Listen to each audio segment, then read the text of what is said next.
had a lot of stories that I had to sift through before I decided what I wanted to share with you all this morning. And I already heard through the grapevine that some of you were going to be sharing some very moving and introspective stories, so I thought I'd take it in a little bit of a lighter note and share with you one of the experiences I had and the lesson in leadership that I learned from it. So I'm sure a lot of you are aware or may vaguely remember in 2005, we had a devastating earthquake in Pakistan that killed at least 75,000 people.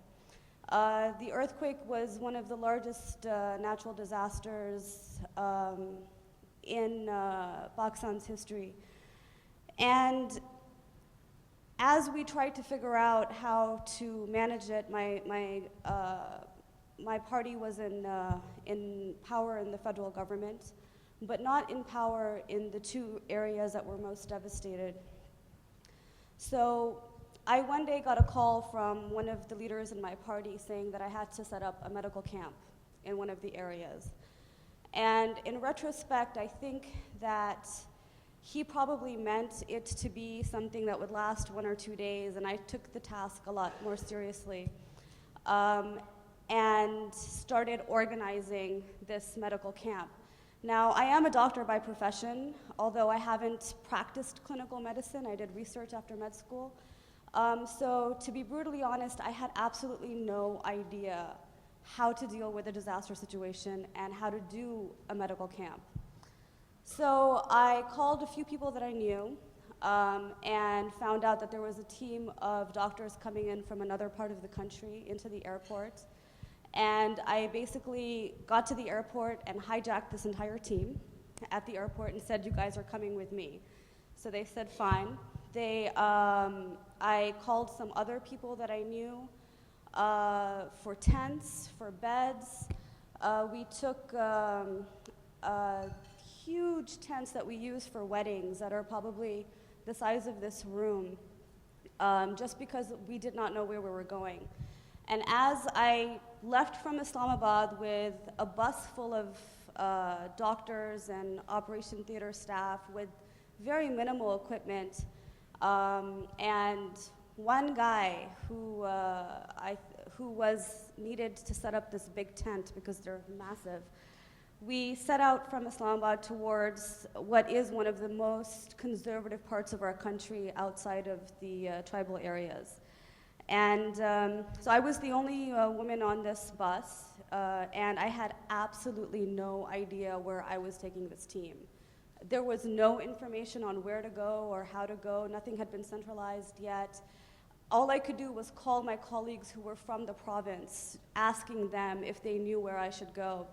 And as we were on the road, I would get a call every 45 minutes to an hour and a half later saying that I should now go to this area. Then I would get a call saying that, no, another team's already made it here, go to this other area. And this went on for the whole time. And of course, I'm on the bus with all of these doctors, and they think that I know what I'm doing, and I was just faking it for the most part. But we ended up in this one very far-flung area of Pakistan called Battagram. When we got there, we saw that the district hospital had collapsed. There were no teams around there except for one sole team from Estonia, which comprised of 4 men, 4 doctors, who had tents in which they were able to perform surgeries. So they had all of the surgical equipment necessary for surgery on the ground, but they didn't speak any Urdu. They had no idea how to attract the patients. Nobody knew that they were there. So within, I think, 2 hours of arriving at this destination, we set up camp. We had tents for the doctors. We took those large wedding tents and made one of them an inpatient unit and another an outpatient unit.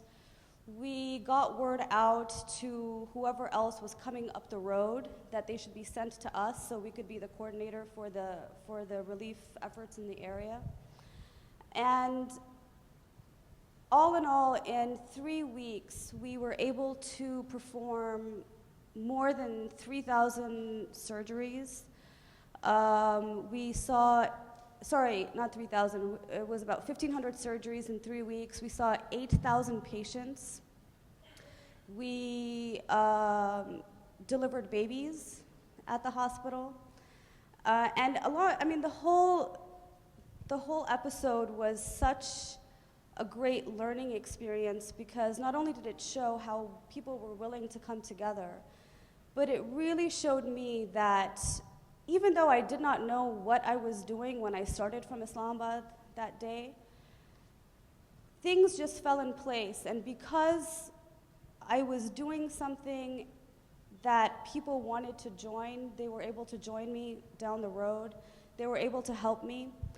And one of the largest lessons I would like to share with everyone over here is that when you start on your journey or you have something in mind, you will not always know how to do it. But you will find people along the way who will help you. And it's being open to those people who are there to help that really helps you pave your own path. And there is no leadership that you could do by yourself that cannot be 1,000 times better when you do it with a team. And that's really all leadership is to me. It's not what I'm doing myself, it's what I'm doing with other people, and how together as a collective we're able to do something that helps people's lives.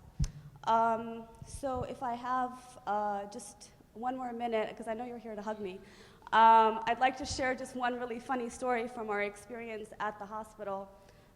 It was in Ramadan, so we were all fasting.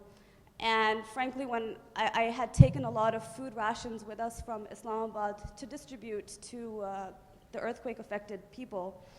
But as we arrived at our destination, one of the doctors comes to me and asks what we're going to do about food. And I had not thought about food at all because I had been fasting all day. So I said to him, oh, okay, I have it under control, don't worry. I got the team to sequester all of the food that was supposed to be distributed, and I said, we're going to lock this away, this is the food for the doctors. And then I asked who here knows how to cook, and then nobody knew how to cook. And I myself don't know how to cook, so I grabbed the one guy that we brought to help set up the tent, and I asked him if he knew how to cook. He said he did not. So I told him, I was like, look, here's the food, and here's some pots and pans. I think you should figure it out by, 5 o'clock, because that's when everyone's going to want to eat, because they're going to break their fast at 5. So the first night, the poor guy made some food that was really, really horrible. I got yelled at by a lot of doctors. They were very unhappy with me. And through the course of the medical camp, those doctors taught the tent guy how to cook the way that they liked it. And he is now a cook somewhere, so he's managed to take the skills that he learned at that hospital environment and apply them to make a better career for himself. So I thought that was a wonderful caveat from our thing.